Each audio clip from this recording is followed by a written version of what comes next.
Alors, nous avons une question. Alors, la personne n'a pas mis son prénom, on a juste mis donc les initiales de quelque chose, enfin, il se reconnaîtra. Donc, c'est XDS Rasta. En tant que musicien et très grand amateur de musique, je me suis posé cette question. Il doit être connu, c'est pour ça qu'il n'a pas mis son prénom. Il existe un nombre incroyable de différents styles de musique. Pop, rock, blues, metal, jazz et j'en passe. Personne n'écoute ou n'aime le même style de musique et certains rejettent même les gens qui n'écoutent pas le même style de musique qu'eux.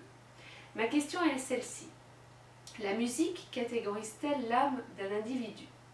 Pour ma part, je pense que la musique est exactement ça et qu'elle permet de découvrir des gens de sa propre espèce. Alors le mot d'ordre pour répondre à cette question, c'est interaction. Il y a en fait interaction. Alors bien sûr qu'il est très tentant de dire que au vu de la musique qu'écoute une personne, on connaîtra sa personnalité et donc quelque part sa valeur, sa qualité, etc. Mais si on s'arrêtait à ça, non seulement ce serait très partiel, mais en plus ça serait qu'une demi-vérité. Parce que, encore une fois, il y a interaction. Alors, j'ai envie de poser la question, pourquoi un tel va aimer le reggae?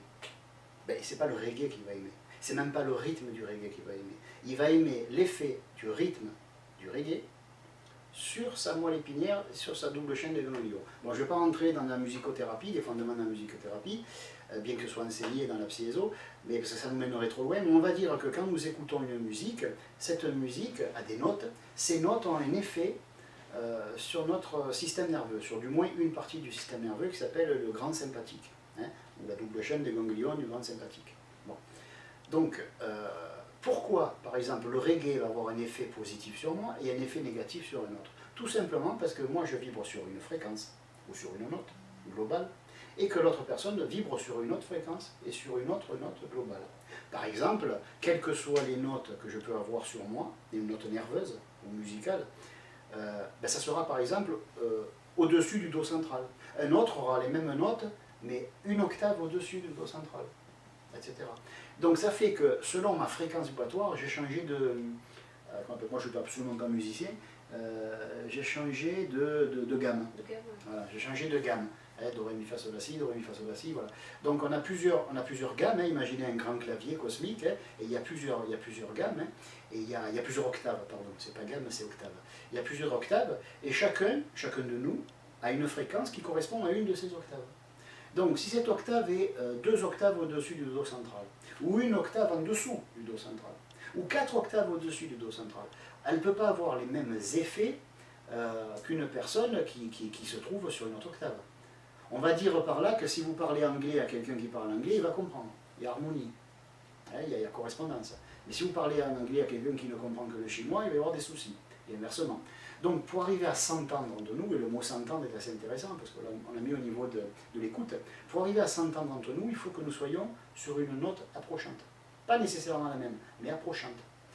On peut être une dièse, on peut être une note, on peut être sur la touche noire ou la touche blanche du clavier, mais de toute façon, il faut qu'on soit proche. Si on est très éloigné, qu'on est à une ou plusieurs octaves, on ne va pas s'entendre.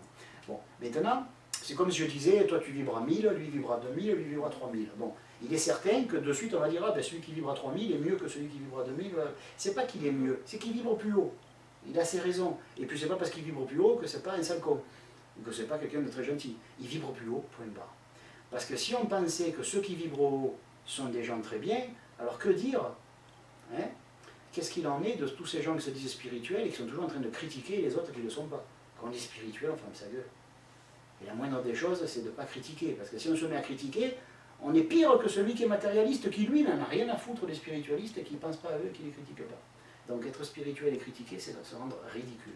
Voilà. Donc beaucoup de spiritualistes sont ridicules. Donc à mon avis, ils ne vibrent pas si haut que ça. Et s'ils vibrent haut, alors on a un souci, ça me donne raison, la vibration et la hauteur de fréquence ne donnent pas la mesure du niveau réel d'évolution. L'évolution, c'est la conscience. Après, la fréquence vibratoire, c'est celle du corps psychique. Des gens vibrent très haut, un corps psychique, et du coup, ils ont la capacité, ils ont des capacités, ils peuvent faire des choses, mais ce n'est pas pour autant que ce sont des gens intelligents et conscients de leur responsabilité, et de la responsabilité des mots qu'ils vont lancer, hein, parce qu'il y a beaucoup de gens qui parlent du verbe, mais ils ne s'imaginent pas que chaque fois qu'ils lancent un mot ou qu'ils écrivent des mots, il y a des effets. Et ça prouve bien qu'ils ne sont pas si responsables que ça, et donc ils ne sont pas si conscients que ça. Voilà. Donc la musique, c'est vrai, permet de trouver nos semblables. Mais attention, là il y a un piège dans lequel je conseille à XDH, XDS, donc, ou Rasta, voilà. Rasta, c'est les machines. Ouais. Donc je lui conseille, après il fait ce qu'il veut, je ne suis pas son père, hein, mais moi, mon conseil, ça serait qu'il évite de tomber dans le piège béant, et ridicule quelque part, du je vibre plus haut, donc je suis plus évolué, ou alors j'aime la musique classique, tu aimes le rock, donc tu es un abruti, je suis quelqu'un d'évolué. Alors ça, une fois que les gens spiritualistes comme moi je suis, on appelle ça, boucher, hein, ou chef de cuisine, ces spiritualistes-là, dès qu'ils entendent ça, ils s'en emparent. Alors ils se mettent à écouter la musique classique parce que ça classe, ça fait bien. Moi j'écoute Mozart, non, ouais, et Beethoven, va. Mais alors t'es quelqu'un de bien? Bah ouais. Voilà. Bon, là je fais un petit peu le clown, mais ça résume un petit peu ce que je pense de certains qui aiment la musique classique. Vous voyez, qui prennent le thé, ils ont le pied en l'air. Bon, après il y a ceux qui aiment la musique classique, attention, c'est pas non plus une tare. Mais je veux dire par là que ceux qui aiment la musique classique, ben, qu'ils aillent avec ceux qui aiment la musique classique, mais qui s'occupent de leur musique classique, pour pas dire de grossièreté. Et qui ne s'occupent pas des autres fesses, des autres musiques classiques. Voilà. Donc, si quelqu'un aime le rock, eh bien qu'il aille avec ceux qui aiment le rock. Si vous aimez le reggae ou d'autres noms, parce qu'il y a des noms maintenant modernes, je n'ai pas suivi moi, hein. Je suis un peu vieux hein, quelque part, je suis un peu ringard, donc je ne connais pas tous ces trucs, les pop, le folk, je ne sais pas quoi. Voilà, tous ces trucs-là, moi je ne connais pas. De mon temps, il y avait le disco, il y avait la pop, maintenant on dit le rock. Bon, alors le rock, alors que le rock pour moi c'était des trucs à deux, là, quand on dansait. Là, voilà. Donc, ceux qui aiment le rock, eh qu'ils aillent avec les rockers. Et ceux qui aiment la pop, ils aillent avec les poppers. Non, ça ne le fait pas. Voilà. Ce que je veux dire, c'est que c'est vrai que les goûts musicaux vous permettent de vous grouper avec des gens qui ont une sensibilité équivalente, ou semblable. Je ne dis pas la même, pas possible, mais équivalente ou semblable. Mais de là à dire que si vous aimez telle musique, si vous êtes un connaisseur, et que les autres, du coup, ben, c'est des cons, alors ça, c'est pas net. Et ça se sent et ça se goûte. Quand vous dites des choses comme ça, vous devez vous arrêter et dire « Oh là là, mais qu'est-ce que je raconte comme connerie ?» Je suis en train de dire qu'on peut juger les gens par rapport à la musique qu'ils écoutent. Mais qu'est-ce que je suis devenu con? Voilà. Il faudrait qu'il y ait ce truc-là. Sinon, c'est les autres qui vous le diront. Parce que la vie, elle est pour l'évolution. Et si ça vous retarde, ce genre de pensée, ben, tôt ou tard, des gens viendront vous montrer que vous avez une pensée qui n'est pas très intelligente, pour pas dire mieux. Voilà. Merci pour ta question et à bientôt.